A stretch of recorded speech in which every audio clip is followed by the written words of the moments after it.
And this is VK3SL bidding all the listeners and non-listeners alike a very good evening. Test transmission, indeed, on 1860. We've moved down the band a bit. Also on 147.475 megahertz on the 2 metre band, and streaming online as well for those interested in checking out the internet stream, which can be found on my QRZ page. This is VK3SL, the regular Friday night test transmission. And I almost didn't make it tonight. In fact, I would have slept right through if my son hadn't sort of given me a prod about 10 minutes ago. And so I've sort of rather sleepishly rolled in here, and I really haven't got much organised. I had a few ideas, so it'll be another seat of my pants test transmission, but that's the charm of it, I think. Okay, well, what do we do usually? Oh, yes, we usually have something a sort of novelty-ish and 1920s-ish, and preferably light ray-ish. So we're going to hear something from a light ray recording off the Brunswick label, made in 1926, and we'll hear the 6 jumping jacks. This actually will segue into some material we'll hear later on, so it's probably a good pathway, I think. But I don't have my usual ident set up because I've found the original theme music, and I'm using the CD player I use for the ident. So if I can ad-lib, a sleepish ad-lib here, and we might let that sort of quickly sort itself out, and I'll hopefully get the turntable set up. So we'll let this run its course. Come on. That's the problem with this. It doesn't want to load up. Here we go. Something's going to happen, surely. No. Well, that's a good start, isn't it? That's exactly what we need. All right, folks, some dead air, because I'm going to have to skateboard over to the turntable too. Nothing's very easy access. Here we go. That's it. This is VK3SL, testing on 160 metres, 2 metres, and the broadwave stream.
Thanks for the bucky ride indeed. That was the Six Jumping Jacks with Tom Stacks vocaling on that, recorded back in 1926, and a good way to start the get the ball rolling today. VK3SL test transmission.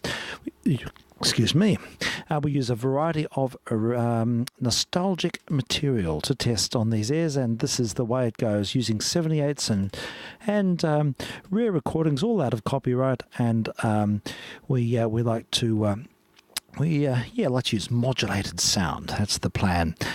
It's been a big week of tests, actually. I've been doing quite a few tests on 80 metres using a different transmitter. There's some prospect of going live on 80 as well.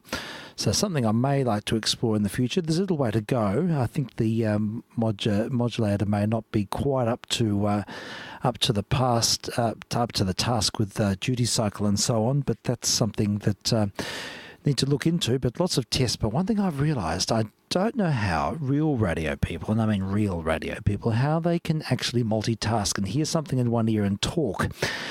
I am utterly paralysed when I try and do that. We've been listening on the SDRs at various times while testing on 80 during the week, and when I hear myself back with a 1 second delay, I have absolutely no. I completely lose my any ability to talk and to be able to maintain any flow. Well, some people might say I do that anyhow, but that's the interesting observation there. So it's all about learning about oneself and about the possibilities. All right, well, to keep the ball rolling, Cliche City here, we'll hear the Red Hot Chicago. This is one of Prozoot's offerings. He's been putting up things ab nauseum. It's exciting because there's so much interesting new material out there. And we hear... yes, Red Hot Chicago. This is with Al Goodwin and his orchestra, VK3SL.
Those hard ringers who sob ballads to the nation, who furnishes the hot, red hot Chicago.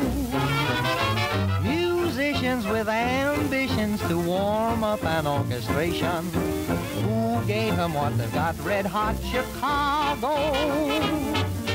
Dance, rhythm, and song come from Chicago's loop. If you think I'm wrong, then you're an incomplete. Poop-poop-a-doop. When flappers and heel tappers want new brands of syncopation, who's Johnny on spot, red hot Chicago?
Wow, that's pretty hot recording. That was Al Goodman and his orchestra.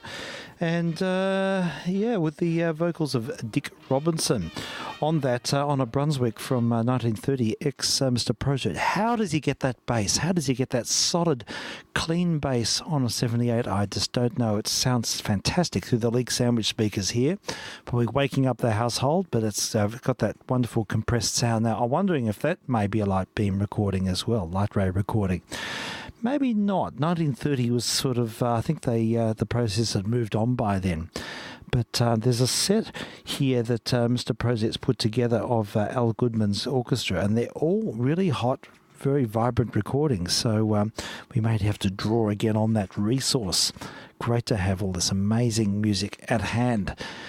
Without over-processing, that's the big thing. That's what makes it work for me. Anything that's over-processed, unfortunately, loses its soul, as far as I'm concerned. So, yes, out there for clean transfers. Don't mind about scratch, as long as the noise is continuous and similar amplitude and volume and everything, it's sort of okay, but it's when there's that horrible pumping artifacts that come from digital transfers, that's what makes it a less palatable experience. All right, we're going straight back to the original source again now. We'll hear another 78. So on turntable 2, I think things are working a bit better. Moving down the band means that not so much RF is getting into the system. That was quite a problem last week, and I just might turn my fader up a bit there. Yes, that was an issue last week. Unfortunately, I was having to deal with gremlins all the way through the tests, so hopefully we've remedied that now. Bit of retuning and moving down the band. I think I was sort of pushing the envelope a little bit with the pi coupler on the transmitter, on the 160 meter transmitter. Anyhow, just for the information, we are transmitting on 160 meters. That's 1860 kilohertz, and 2 meters on 147.475 megahertz, and also there is an online stream, so if anyone wants to go and have a listen to it online, they can do so by looking my call sign up on the QRZ page, and you'll find it there. It's easy access. There's a blog page with all the information you need to click and listen. There are some people listening on the online service, so hello to them. All right, so let's see what happens. Will the ident work? I think this is starting to sort of get tired, this ident player. It's not doing exactly what it should when it should, so adds another layer of spontaneity. Here we go. This is VK3SL, testing on 160 meters, 2 meters, and the Broadway streaming service.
Exit, indeed. That was Chicken, sung by the Ted, I think, who was it? Parker Gibbs, I think, is the vocals of the Ted Weems Orchestra. And it's off a Reel 78 on turntable number 1. Yes, we heard a EA something or other. I'll check that out later. It's one of the mid-20s, about 1927, I think, that disc. So we try and put a few originals in, but it's sort of quite satisfying not to have those issues with RF getting into the system. So that makes a difference. Yes, sort of more relaxing in a way, not to have that big question mark. All right, well, we'll keep on with the playlist now, 20s Mania. We do use a lot of out-of-copyright 1920s music to test on these airwaves, and it's all about modulated sound, of course. Absolutely no entertainment intended whatsoever. That's an important point that I stress every week. It's all about just trying out and flexing the muscles of the equipment here, trying the limiter out and the big one limiter, and making sure that everything's sort of well-oiled, and in some ways the sticky tape and blue tack are all doing what they should in keeping everything stuck together. That's the theory. All right, so we move on. Let's have a listen to another Paul Whiteman. Yes, we have a bit of a Paul Whiteman theme here. I'm pretty into the band, and there's so much new material coming up, and what's exciting is that every week there are new offerings. Well, this offering's actually from a couple of weeks ago, but I didn't play it last week, and it's another one with the Rhythm Boys and an early Bing Crosby with the Whiteman Orchestra on a Potato Head label on one of the Columbias, and from 1928. And it does feature Bing and the Rhythm Boys. That's Jack Fulton, Austin Young, Chester Gaylord, Harry Barris, and Al Rinker. And the song is I'd Rather Cry Over You. Now, it doesn't have a big solo per se, if I recall, on this, but interestingly, it's a Bill Challis arrangement, and he orchestrates a big solo. So there's sort of a stylized big solo played by the trumpet section and after the vocal chorus. So have a listen out for that. So yes, they mimic Bix's style, and that's sort of an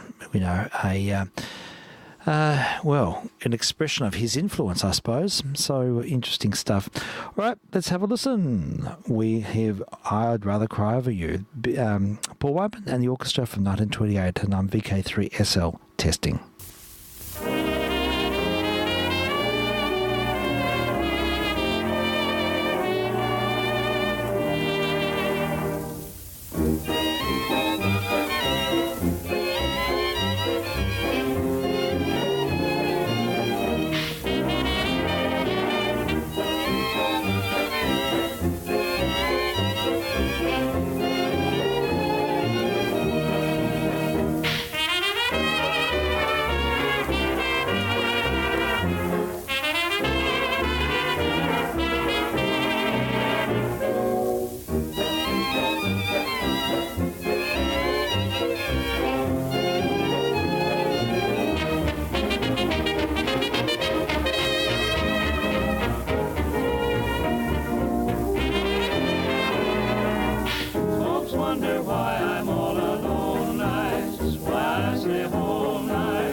If I can't call you my own, I'd rather be all alone than be with somebody else.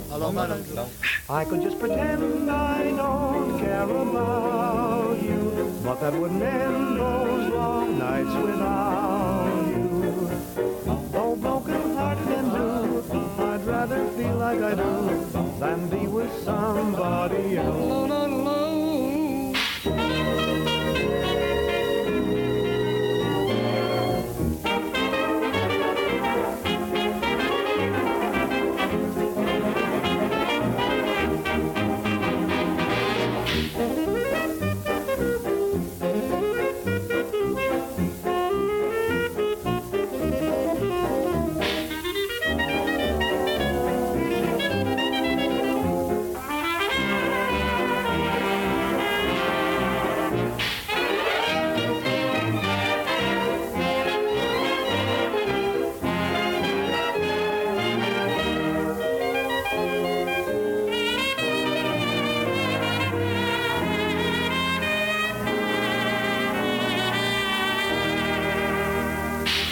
What a wonderful brass section that orchestra had.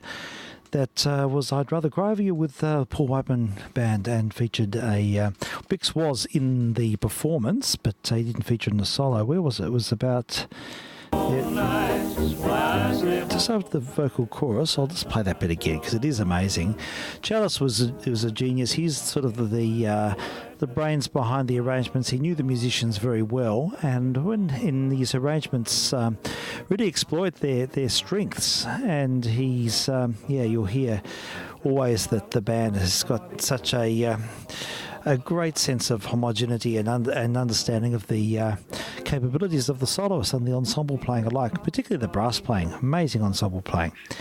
So after this little bit of vocal, we'll hear that bit again. I like sort of sometimes refocusing on things that capture my imagination. So let's have a listen. So shortly after the vocal chorus, we'll hear that stylized orchestrated big solo.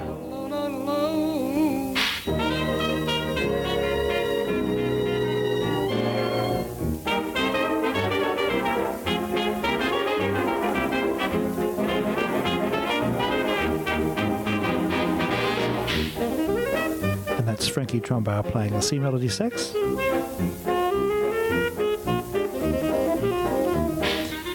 There we have it. So that was a little bit of a close focus on a Whiteman track. So yeah, I was thinking I'm not really very organised tonight, but let's have a look at my history list here on YouTube, and there was something else I was going to play. Where are we? Oh, I forgot to find my history list. Here it is. History. And all these things lined up. Now, if I keep scrolling down, I will find what I did intend to play, which is sort of... here we go. Now, this is something that's sort of struck upon me this week. It's a documentary trailer on the Boswell sisters. Now, it goes for a few minutes, and then someone's attempting to put together a documentary and doing a bit of crowdfunder, I should say. And it's a film about them. I don't think the film's been made. I don't know if it actually got off the ground because it was quite some time ago. But look, they got started with a bit of a introduction to the Boswell sisters, and I really would be wonderful if it did eventuate. But look, let's have a listen to what they have to say. They play a few excerpts. They interview Vet's daughter. There's a couple of sort of close connections to the group, and you get an idea of what their something of their genius. So this is probably as close as we'll get to a documentary in the foreseeable future, but let's hope it gets fleshed out further. VK3SL testing, and let's have a listen to the Boswell sisters.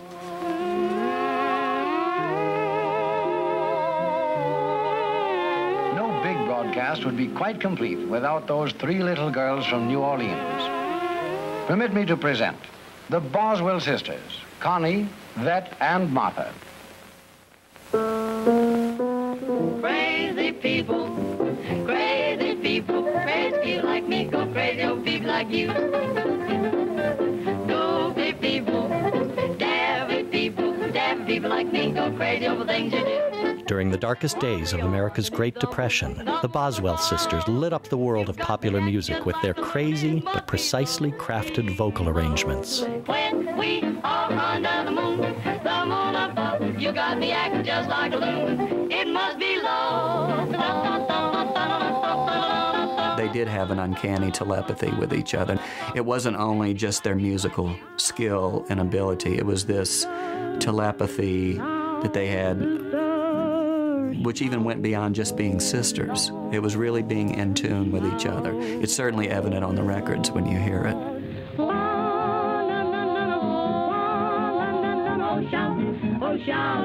Come on down just a little bit, Joe. Just like the strange and beautiful harmonies they sang with such ease, the sisters themselves were a dynamic combination of contrasted elements.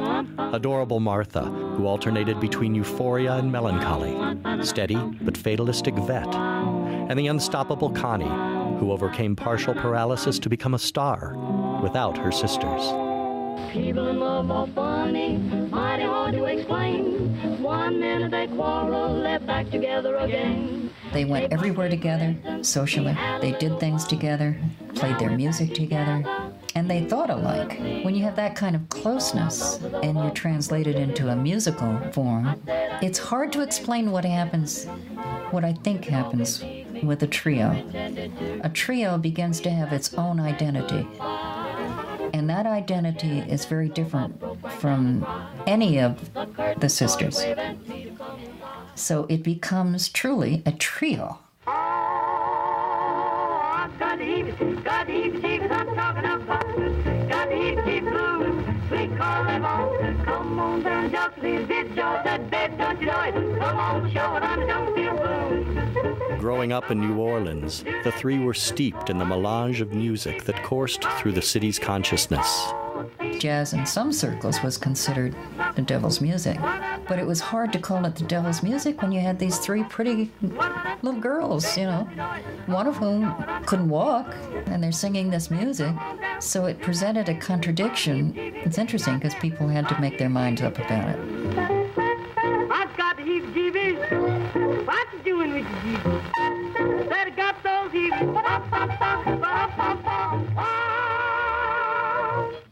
Their road to success could have inspired a Hollywood musical featuring a tough vaudeville tour through the Wild West, a cross-country car trip to California, endless rounds of radio programs, late-night recording sessions with drunken but brilliant musicians, acclaim in New York City, and 2 triumphal tours of Europe. The Boswells were on the verge of becoming international celebrities when their sister act suddenly ended in classic screwball comedy fashion, with multiple marriages and misunderstandings. And there are lingering notes of discord in their legacy, because the music they made was so original, it could never be conveniently packaged for the masses. Rock and roll like a rocking chair. Laugh and smile while we drown each care in the pond as we glide to the rolling rocking rhythm of the sea.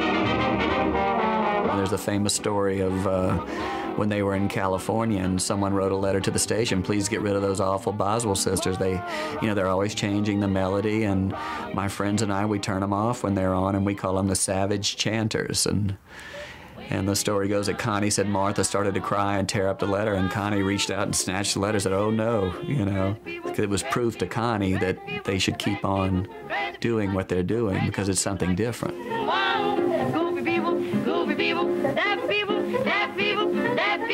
But even though the Boswell sisters haven't yet earned the fame they deserve, their singing still thrills anyone who has an ear for close harmony, sung from the heart. Like me, go crazy over me like you.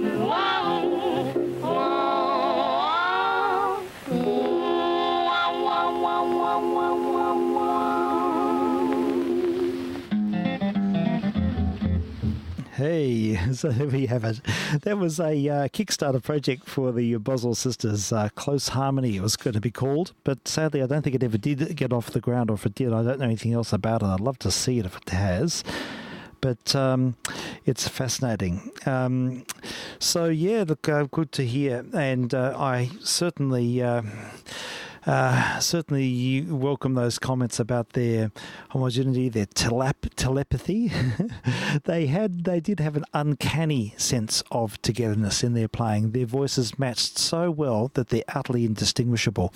And I often wonder, it'd be interesting to hear the upper partials of the of their frequency response, because there's a sort of constricted range in 78s from that time. It would have been interesting to sort of hear it, how they gel in a modern context. So, but not to happen. But because they really sound like one, and But look, I was fascinated to stumble upon that, and if anything else comes of it, or if I find anything else about it, I'll certainly keep the listener posted, and we will keep that theme going. There's plenty of material where it came from. They're utterly inventive, superb musicians. I think they all had perfect pitch, and the sense of togetherness and ensemble is like nothing I've ever heard from any popular musicians.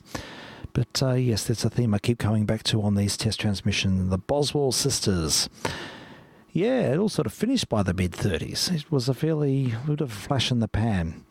That had some great photos with it, that little promo, by the way, pictures of them as kids. And they were musical. They learned classical music. They I think Connie played the piano and Vet played the violin, and Martha, I think, was a cellist, and they played piano trio. So they sort of had a formal education in music, which is something they brought to their popular stuff. There's a discipline in their performing, which I think that probably reflects that.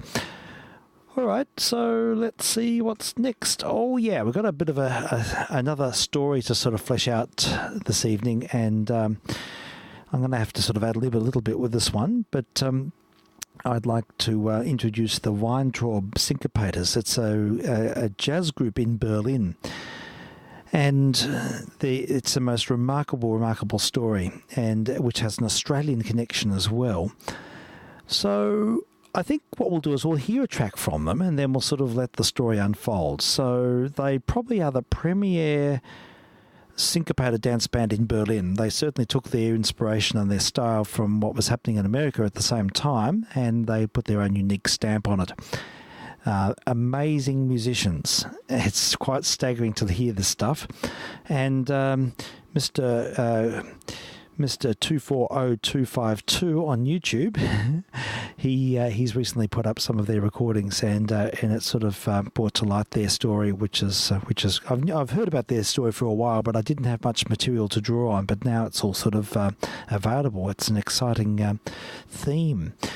All right, let's have a listen to the Weintraub Syncopators and Am Sonntag will mein Susa mit mir Segen gehen.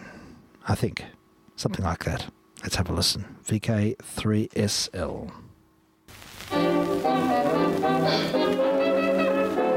Am Sonntag will mein Süßer mit mir segeln gehen, so fern die Winde wehen, das wär doch wunderschön. Am Sonntag will mein Süßer mal ein Seemann sein, mit mir im Sonnenschein, so ganz allein. Und dann beim Abendbrot mach ich das Abendbrot auf unserem Segelboot, für meinen Süßen und für mich. Am Sonntag will mein Süßer mit mir segeln gehen, so fern die Winde wehen, das wär doch schön.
Whoa, that's a song called My Honey Will Go Sailing With Me.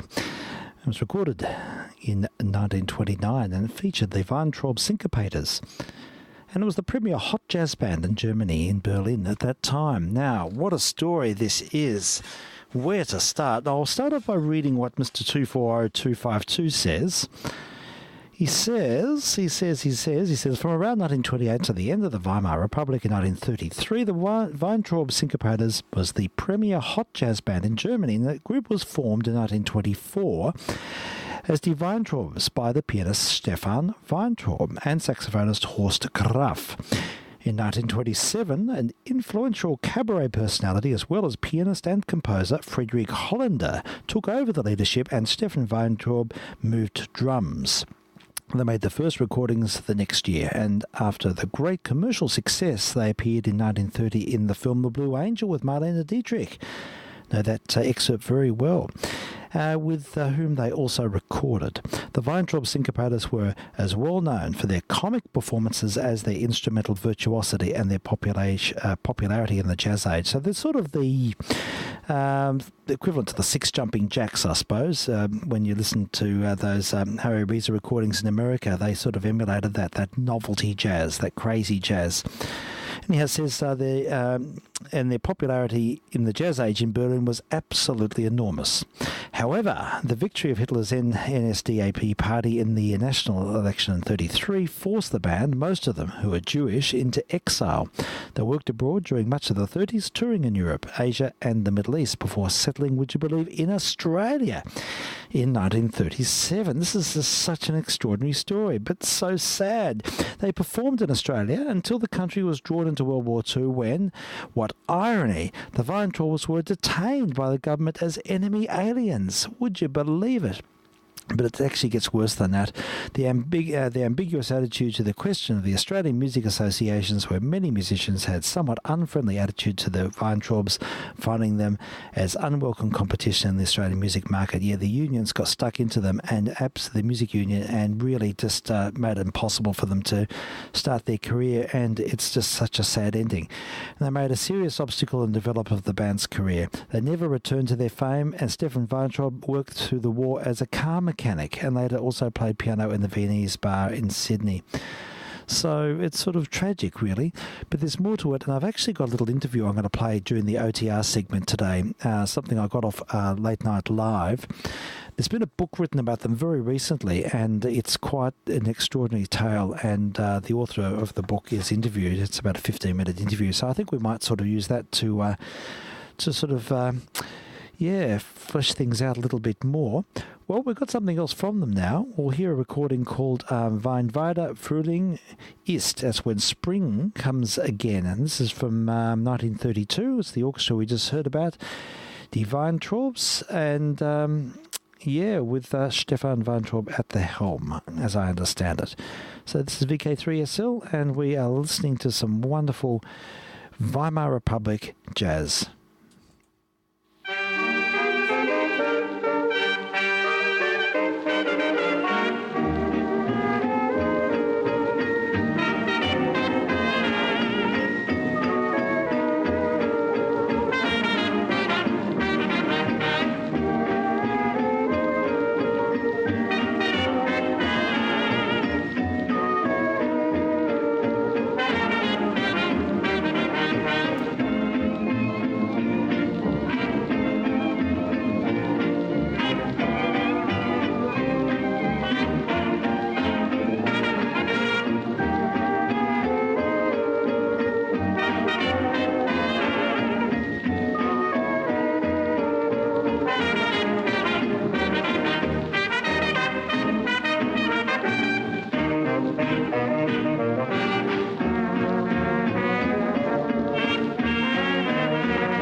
Und wenn du bei mir bist, dann wird die ganze Welt vor Liebe auf den Kopf gestellt. wenn wieder Blumen blühen und ich viel Geld verdien, dann kauf ich Sonnenschein und schick ihn dir voraus ein. In der Straßenbahn fangen wir zu küssen an. Und so fahren wir stumm 12 Meilen herum, wenn wieder Frühling ist und wenn du bei mir bist, dann wird die ganze Welt voll Liebe auf den Kopf gestellt.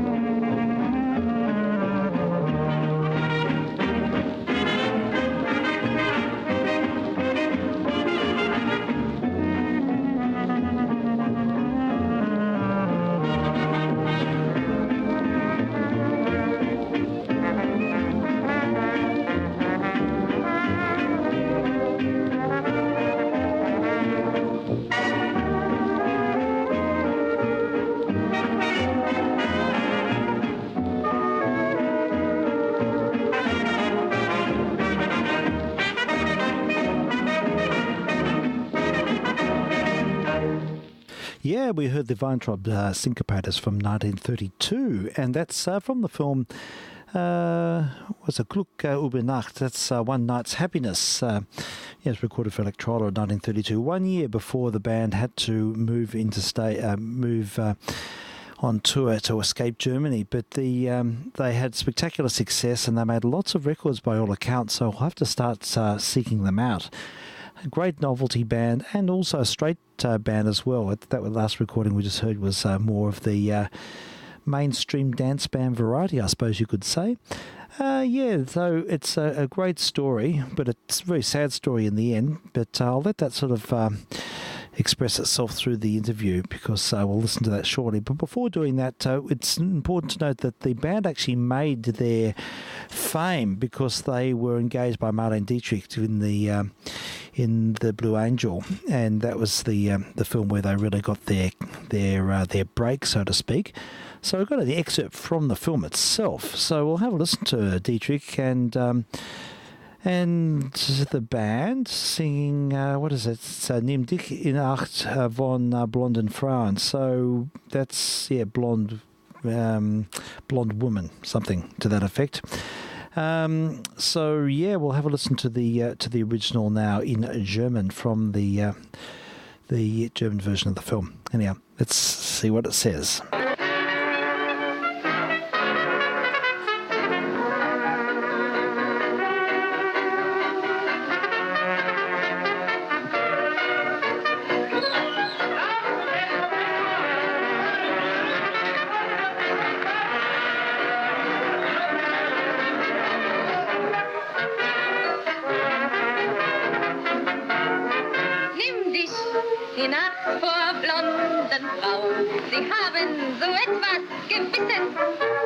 Es ist ihnen nicht gleich anzuschauen, aber irgendetwas ist es.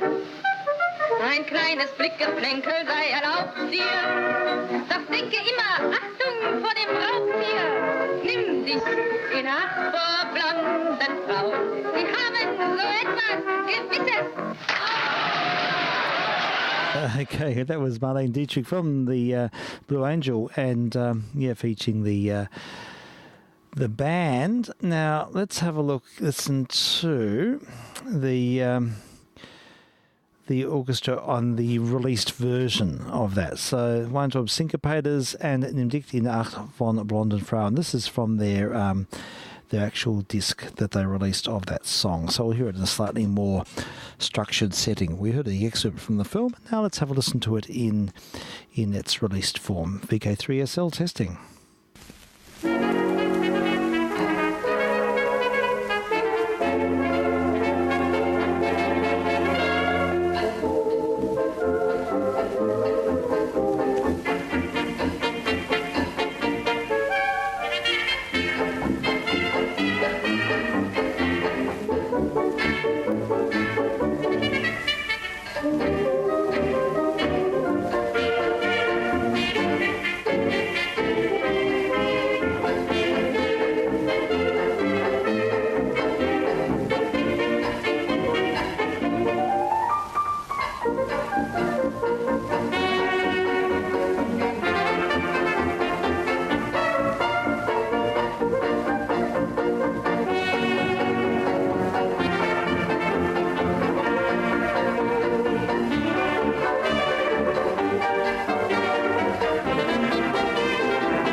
blonden Frauen. Sie haben so etwas Gewisses. Es ist ihnen nicht gleich anzuschauen, aber irgendetwas ist es. Ein kleines Blickgeplänkel sei erlaubt dir, doch denke immer Achtung vor dem Raubtier. Nimm dich in Acht vor blonden Frauen, sie haben so etwas Gewisses.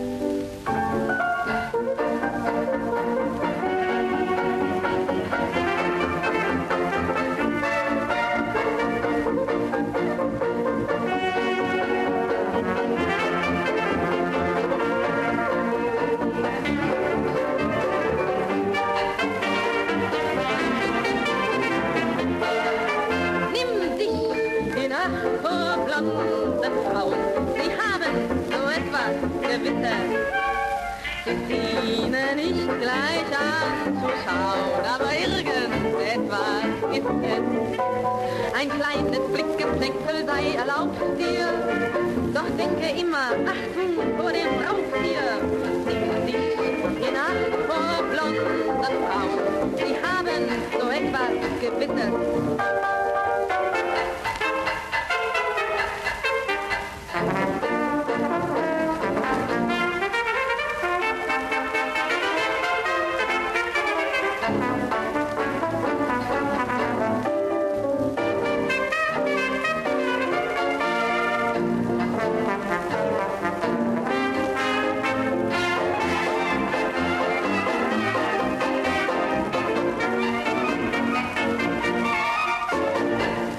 Whoa, there's the Weintraub Syncopators under the direction, in this instance, by Friedrich Hollander, and that's from the film The Blue Angel, featuring Marlene Dietrich, who actually sang on that, and a bit of Sprechstimme as well, a bit of a talking in the music. Sounded very intimate. I liked it. It's really interesting discovery. It's good to hear these recordings. And anyhow, there's I've got an excerpt from Late Night Live, which I've been able to access, which sort of tells the story.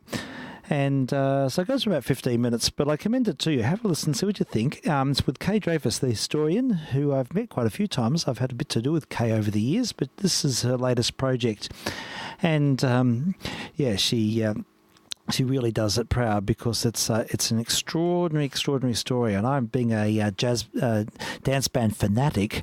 I'm all open ears to this to this whole thing. So yeah, it's good to hear. All right, let's have a listen to this. This is via Late Night Live, and Mr. Adams, who in his dulcet tones will usher you in to the story. I'm VK3SL.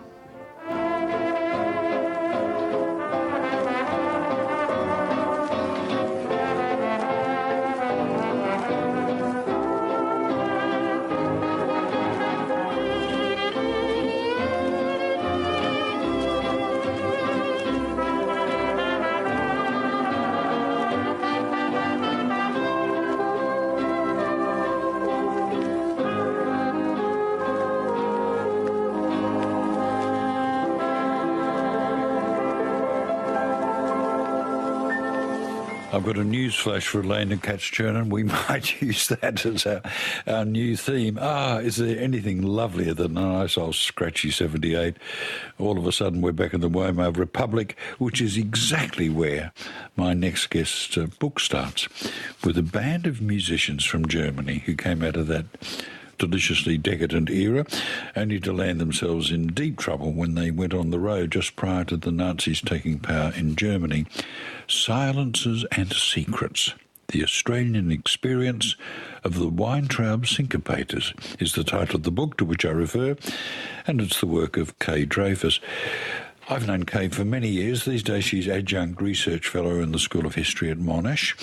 Once upon a time, she ran the museum devoted to that dazzlingly interesting and utterly eccentric Percy Granger, and she's obviously attracted to, shall we say, eccentric composers, because she also married my very old friend and erstwhile collaborator, George. Kay, welcome to LNL. Nice to be here, Philip. When did you encounter the Weintraub syncopators? This is like the De Niro boys in one act. Well, because of my association, as you noted, with George, I've always had an interest in Weimar cabaret, and I was kind of aware of the Weintraubs out of the corner of my eye, so to speak, but they were always associated with somebody more famous, like Friedrich Hollander or Max Reinhardt or whoever it happened to be. And it wasn't really until I saw this marvellous documentary at a Jewish film festival a good while ago that I became aware that they had anything at all to do with Australia, let alone that they'd ended up here. I think we should also make the point that, as you say, they were associated with some pretty famous people down the track, but they were the backing group, effectively, for Marlene Dietrich and Blue Angel. They were. They're the onstage band in that famous classic film called The Blue Angel, and it made her a star, but it also made them pretty much international celebrities because of their association with the composer Friedrich Hollander. Evoke for us a little of the cabaret scene of the 20s. Is Bob Fosse sort of on the money with cabaret, or is that a grotesque exaggeration? No, I don't think it's probably the whole picture, that's all. I don't think that these boys, the Weintraubs, I don't think they were into hard-hitting political satire. They were more pantomime comedians. They loved to combine comedy with their music, and they recreated the styles of the popular music of the time, imitated American things. I thought that little extract you played was very interesting because it had the instruments of jazz, the saxophone, the clarinet, the trumpets, the banjo, but it also had a few relics of the older style with the violin, and they had a cello in the band as well. So they kind of played what you might call jazz. Well, you call it nut jazz. Well, that's because they did cultivate comedy to a very high degree. Some people might call it gimmickry, but this was characteristic of that form of jazz, that you had to have a high level of novelty and comic entertainment. Now, they continued their fun and games all the way to the then USSR. That's in 1933. What adventures and misadventures do they have in the Soviet? Well, what happened was when Hitler came to power in the early part of 1933 and began to bring in legislation which prevented Jewish musicians from working in the industry, as this band was doing. They had a contract with the German film company called UFA, and that was immediately cancelled. But they were also very well established as a touring band, so they just decided to go on the road. They were all pretty young. Stefan Weintraub, who put his name on the band, he was the oldest of the group, and he would have been in his 30s. But the others were in their 20s, and some of them were in their early 20s. So I always think of them as a kind of 1920s answer to a rock band. Yes. They just went off on the road and they partied across Europe. But they ended up in the Soviet Union. And, of course, the Russians then had a great enthusiasm for jazz. Exactly. And their act travelled well because they were basically instrumentalists, although they also sometimes sang, much to the unhappiness of the Australian Musicians Union. But they mainly were instrumentalists, and so they weren't bound by language. The way a group like the Comedian Harmonists was much more difficult because they were a vocal group and they were much more closely tied to language. But then they get into a bit of a problem with a shady British businessman. Tell us about that. Well, that comes much later. In Australia, when the war broke out, this businessman who claimed to have been in Russia at the same time as the Weintraubs told a story to the Australian authorities that they'd been involved in espionage on behalf of the German government while in Russia, and that one of the women travelling with the group, in fact it was the mother of one of the musicians, had taken the blame, and she was actually sent to the Gulag. She was sentenced, but not for spying. She was sentenced for blackmail activity involving probably foreign currencies. And he invented this story about how she'd taken the blame and that they had been forced to leave Russia before their contract finished. But, well, the accusation spirals because he has them stealing plans for a Russian naval base. Exactly. I mean, what a publicist.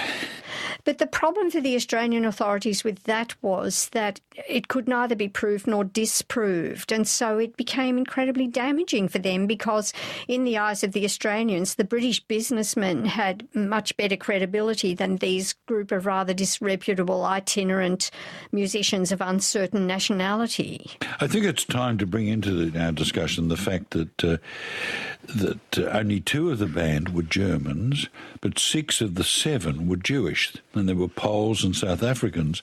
This would have fed into any allegations about fifth columnists. Well, the fifth column anxieties were very important in determining what happened to the band, but the nationalities of the band were a source of great grief to the Australian authorities. They just couldn't sort it all out. I mean, the problem was that all the musicians had spent what was called their formative years in Germany, and they did in fact all come from Berlin, but some of them had Polish background, one of them had Peruvian in his background, a couple were South Africans, but it was very complicated for the Australians. They weren't equipped to deal with such sophistication. Ellen Nell on RN Summer. My guest is Kay Dreyfus, telling the story of the Weintraub Syncopators. How on earth did they get here and why? Well, I think when they set off on the road, as I described, they had a manager who went ahead and basically got gigs for them. And so they went wherever the gigs were, and his job was to plan the tour logistically. So they would do a tour of Italy, and then they'd do a tour of Czechoslovakia, and then they went to Russia, but then they went back to Scandinavia, and then they went back to Russia. Then they went to Japan. And then the next gig they got was in Australia, and they came to Australia as contracted musicians.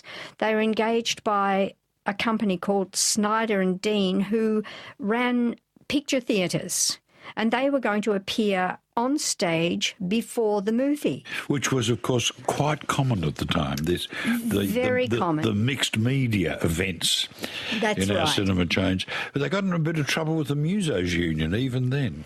Well, the problem, what happened was they had this contract, and the idea of coming to Australia as a contracted musician was that at the end of the contract you would then leave. Now, what went wrong with the Weintraubs was the contract was cut short because of a polio epidemic which closed the picture theatres. So their contract was cut short, and they hadn't arranged for anywhere to go on to. So they tried to stay, and that was when the Musicians' Union began to become very unhappy because they didn't want foreign musicians essentially coming to Australia at all. But if they came, they certainly wanted them to leave again. And these guys tried to stay because they had nowhere arranged to go on to. Of course, at the time, Germans, Italians are being denounced, fingers are being pointed, whispers are being whispered, so their timing's pretty off. What gets them, however, into prison? Well, not exactly prison. That came a little bit later, in the early part of their Australian stay, because they got to Australia in July 1937, and they cracked this marvellous job at Prince's, this very posh cabaret restaurant in Sydney. And they got it in spite of very vigorous opposition from the Musicians' Union. But when the war came, 3 of the German nationals were interned. Well, hang on. Some of them went to Long Bay in June 1940 as opposed to the internment camp in Victoria. Well, that was the first stage of the roundup. I mean, there was a mass roundup in Sydney and people were rounded up, taken off the streets and put in Long Bay, but only as a temporary measure. But then they were transferred to Orange, and then they were transferred to other internment camps for a longer stay. And so suddenly the syncopators can't syncopate anymore. Not as a group, no. And in fact, the film that triggered my interest in the syncopators did say Australia destroyed the Weintraubs. And I suppose technically you'd have to say that was true in as much as it broke up the band and they never worked together under that name again. I'm talking to the splendid Kay Dreyfus about silences and secrets, the Australian experience of the Weintraub syncopators. Now, this is where the story differs very dramatically from the De Niro boys. The De Niro boys, lots of Jews sent out by Churchill, just in case they were Nazis, and incarcerated on the Hay Plains, where, of course, they were passionately anti-Nazi. But these guys go to the internment camp in Tatura, which you'd find was run by German internees openly supportive of and loyal to Hitler's Germany. Yes, well, it's generally agreed by scholars of internment that Tatura 1, as it was called, was an aberration. It just happened that there was a high concentration of Reich Treue, they were called, that is, people who actually believed in the Third Reich and subscribed to the values of National Socialism. And it suited the Australian authorities to have the internal management of the camp entrusted to these people because they were very orderly and very disciplined and very good at managing each other. And so they didn't manage the security aspects of the camp, obviously, but the internal things, I suppose, like rostering, cleaning the latrines, peeling the potatoes, how they filled in their time, what they contributed to the camp, was run by Nazi sympathisers. Now, we know what happened to the De Niro boys. Most of them stayed in Australia afterwards and made immense contributions to, to the media, to the arts, whatever. What happened to the people in Tatura? In particular, what happened to the syncopators? Well, in the end, it was only 2 who went to Tatura because the third one, who was interned, managed to persuade the authorities that he was in fact Peruvian, although he'd been born in Leipzig of a German father whose father, and I mean, it goes on. But he claimed to be Peruvian, and eventually they never really believed him, but they had to release him relatively quickly. But the 2 who went to Tatura, they were eventually released when the government introduced an appeals mechanism. So they appealed to the tribunals and they were heard by the tribunal, and eventually they were released. When they were released, they tried to rejoin the profession. And that's when the Musicians' Union, I think, kicked in a really evil way, because Frank Kitson, the New South Wales president of the Musicians' Union, was in cahoots with Ezra Norton of Truth. And he published an article in which he denounced Stefan Weintraub, not for espionage in Russia, not for being Jewish, but for having been a soldier in the First World War, as a German soldier in the First World War. So he was publicly discredited. God heavens, that's a nastiest part of the story, isn't it, really? I think that, but it does tell you that what was most important at that time was nationality and not ethnicity, you might say. Yeah. Well, Kay, as long as I've known you, you've had a fascination with what one might describe as the unusual or the offbeat, and you've gone and done it again. Thanks for this. A fascinating but finally sad tale, written by Kay, Silences and Secrets, the Australian Experience of the Weintraub Syncopators. It's out with Monash University Publishing. Now, on our next, Andrea. Okay, well, there we have it. That was an interesting expose about the band and their exploits in Australia, and some background to the Weintraub Syncopators. And I'm keen to flesh this out more. Now, we do have one more track just to sort of wrap this up today. And the Weintraub's from 1929, and it's Heute spielt mein Sebastian, 1929. It's an Electrola disc, and this is with Frederick Hollander, who was playing piano with the band at the time. So let's have a listen to them again, and it is an overwhelmingly sad story. Poor old Stefan Weintraub ended up becoming a car mechanic, but he was evidently an outstanding musician, and he had a band of very high calibre, I think, and I thoroughly enjoy these early recordings. They just sound amazing. What a pity they weren't able to express themselves musically in Australia. It's just one of those horrible things where everything conspired against them. Anyhow, let's have a listen to the band now and wrap up this segment. VK3SL testing.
caught me off guard. Yeah, we just heard the Weintraub Syncopators from the late 1929. And, yeah, a bit of a feature on them tonight. And it's certainly a subject that's captured my imagination. And it's good to hear them in sort of reasonable fidelity. They seem to perform in venues with a bit of ambience, so there's a sort of the public hall feel, as opposed to a lot of the dance bands are recorded in the dry acoustic, so there's a more compressed, in-your-face sort of dimension to the recording. But that's the way it was, and but look, we're just lucky that we're able to hear those recordings without all of the over processing. So there are a few people who are taking the initiative to put them up without doing horrible damage with digital filters and what have you. Now, I'm sure I've got a few of their records here, so I'll have to get the pick and shovel and the jackhammer out and just work my way through some stacks of shellac and see if I can find some, because I'm pretty sure there are a few of their records here. So we'll have to keep this subject open, I think. Now, I'm pleased to hear a few more offerings from Mr. Hanna. This is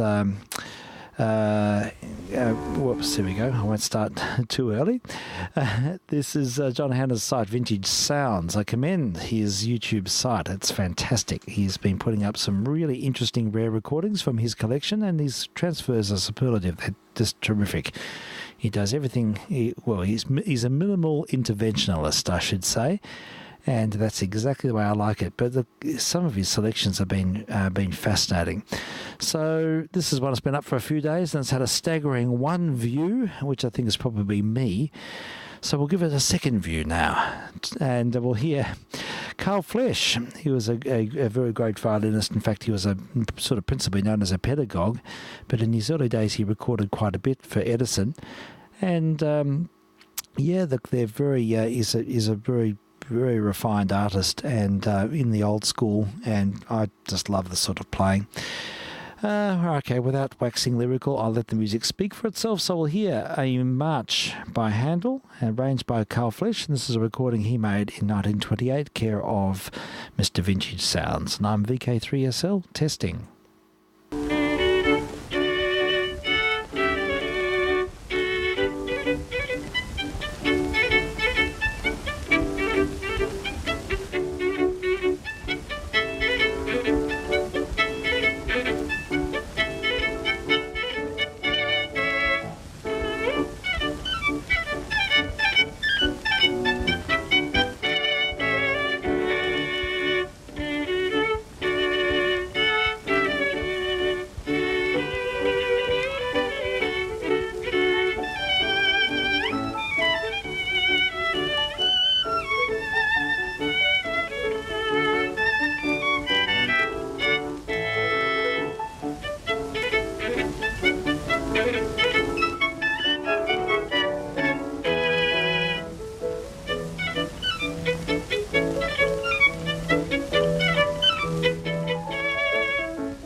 How's that?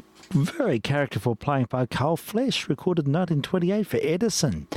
And I loved it. Oh, and beautifully recorded too. The acoustic is very complementary to his sound, and it sounds very immediate. So that's exciting. Good to hear.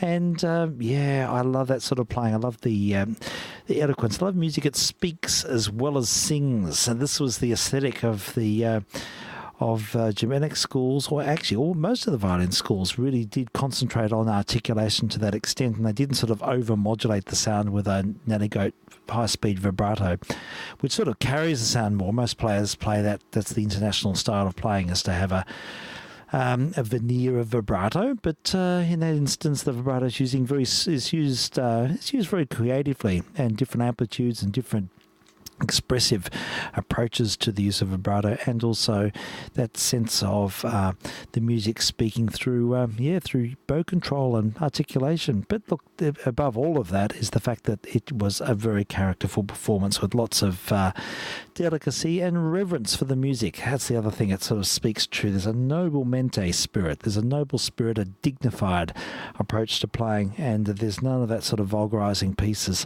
Every violin student should hear this. It's beautiful, superb, lofty playing from another time. All right, we'll hear another one. We'll hear the other side of that record, I think. Again, it's only had one view, so we'll give it a second airing. It's been up for quite a few days. So I hope that more than one person listens to this. Maybe one person's listening to this on the air. I wonder. Let's hope there's more than one for the sake of this beautiful music. VK3SL testing.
Yeah, we heard Carl Flesch playing Prayer by Handel.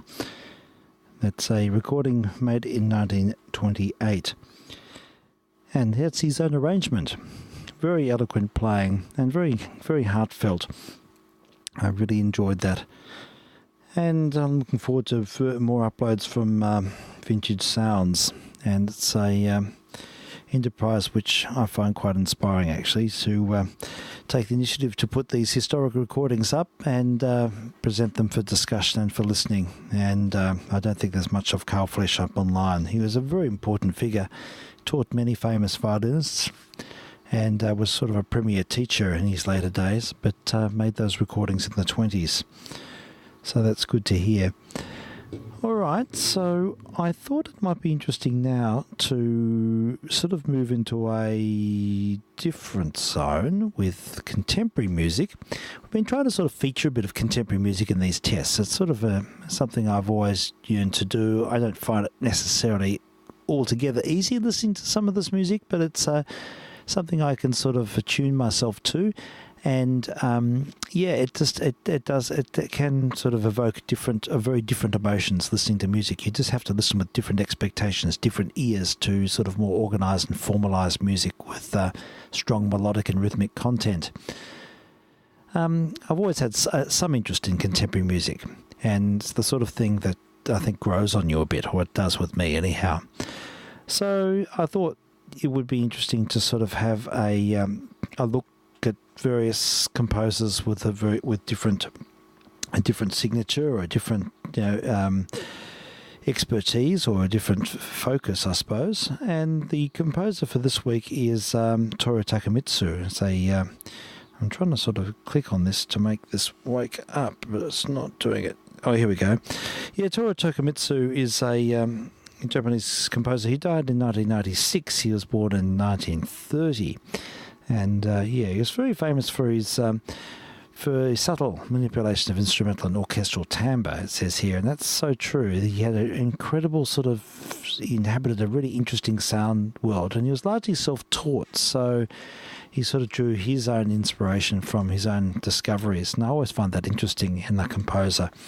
So as a composer, I remember listening to his stuff at uni and finding it really interesting.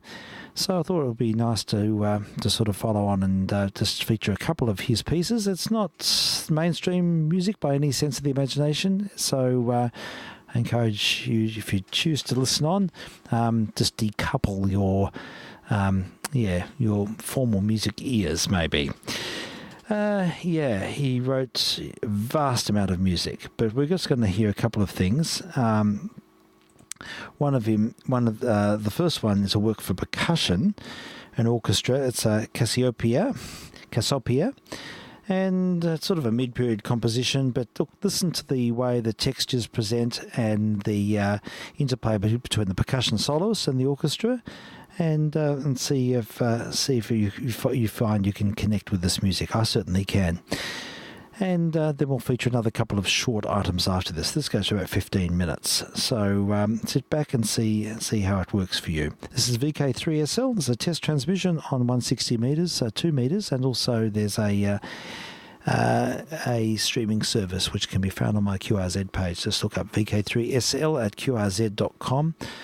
And you'll find the link to my blog page. It's in the public domain and it can be traced easily, so that's the best point of departure, I think, for anyone who wants to listen on the streaming service. Unless you're quite close, there's a lot of subtlety and there's a lot of quiet passage work here. And I've got the compressor on and I'll notch the volume up now. There's no problems with RF getting into the system this week.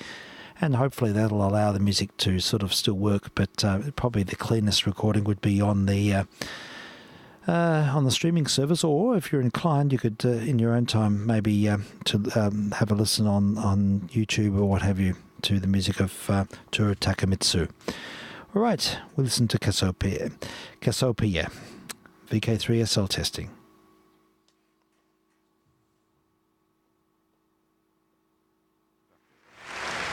Here is Sergio Zauer for Cassiopeia for solo percussionist and orchestra by Takemitsu. John Wire is the soloist.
Cassiopeia for solo percussionist and orchestra by Toru Takemitsu. John Wire was soloist in his first Boston performance. Seiji Ozawa conducted the Boston Symphony Orchestra. Yeah, that was a very rare off-air recording of Cassiopeia, and that was a work inspired by the constellation. The composer Takemitsu had a dream about the constellation, and that sort of inspired the work. Yeah, it's for us, people used to a sort of rhythmic pulse and melody. It's certainly a challenge hearing that type of music, but it's I think the object is to sort of present different textures in, and there is a sort of a complex weave of orchestration. But interestingly, the composer Takemitsu was very, although he had very formal training in his later years, he he reacted quite strongly to the academic precepts of the time, and he wanted to be a very independent spirit. But he's a supreme colorist, and yes, I know it's an acquired taste, so I don't know if I can convince people to find interest in that. But it's in my mind, it's a master. He's a master of manipulating orchestral timbre, I suppose. But anyhow, he wrote music for about 90 films apparently, and he published 20 books in his time. So he's a very important figure in 20th century composition. That work was written in 1970-71, I think. But anyhow, a bit of a challenge. I did have a few others, but I think it's taken a fair bit of time, and I might be straining people's attention. The Requiem for Strings in 1957 is far more conventional, and that's quite a beautiful work, actually. Maybe we should listen to it. Yeah, maybe we'll listen to this. I was going to play there's another work of his lined up here as well, and for solo piano, which is very Debussy-esque. It's a work he wrote as a student in 1950. I'll play just a little bit of it. It's quite inspired by Messiaen's music, and I'll just play a little bit of this. There's no time to play all of this stuff. I'll just give you a sample of the Lento from 1950, written for solo piano, and this is quite interesting because it sort of provides a bit of a formative excerpt of, a formative example of Takemitsu's work. Let's have a listen to Lento just a bit.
And I'll fade it there.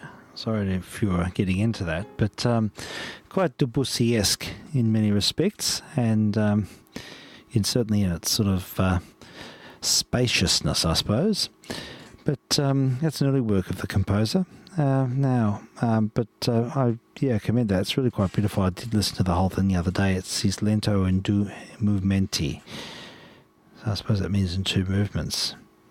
1950. It's up on YouTube. What else? Yeah, the Requiem. I might just play a little bit of that, the last bit. There's another really beautiful work called From Me Flows What You Call Time. And it's another one of these sort of wonderful orchestral pastiches, sort of looking at, it's like a mosaic of sound. And it's sort of, I think the title evokes something. But so much music. As I said, 90 films. I'll play the last 3 minutes or so of the Requiem, and then we'll wind up with something conventional, just to appease everybody, those who have lasted this far. So this is VK3SL. We're listening to some examples of the music of Toru Takemitsu. We'll hear just a bit of his Requiem for Strings. This was written in 1957.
Yeah, and we just heard the end of the Requiem for Strings with Tokyo Orchestra, and that's the music of Toru Takemitsu.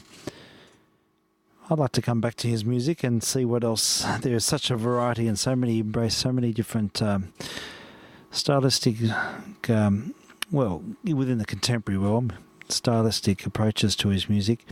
And as you can hear, those three examples were markedly different from different periods of his career. So yeah, that's a little expose into contemporary music, excursion into contemporary music. All right, we'll sort of wind up now with something far more conventional, but ever so beautiful. And this was a recording suggested by John Fleming, who's listening. He suggested we have listened to Monteverdi's Puertimira from the Coronation of Pompeia. That's one of the very first operas ever written, actually. Monteverdi is a composer we featured last week. We listened to his Magnificat, although it was a bit troubled by noise getting into the system, or sort of a bit gremlined out. So we might revisit that and other works of Monteverdi down the track. But yeah, let's wind up tonight with this beautiful, beautiful recording with Sarah McIver and Sally Ann Russell, the Orchestra of the Antipodes, with Anthony Walker, something of a bit of local interest. And very, very beautiful. So, nice way to finish. I will open up to meters. I'm not sure if Frank's around tonight. I don't think there's many others around, so we'll just sort of have a brief listen in case. And otherwise, I thank you all for listening in tonight to the this test transmission on 160 meters and 2 meters, of course, and streaming as well. It's the way it works. It's been going for quite a while. I've been doing this for over 18 months now. Must be getting on to 2 years soon. Yeah, anyhow, it's a lot of fun for me. It gives me something to do on a Friday, although I nearly slept through tonight. Hope you enjoyed the program. We'll keep the ideas flowing, and hopefully we'll have something of equal interest next week. So, without any further ado, let's finish off with music of Monteverdi, and all good wishes. VK3SL. Now clear.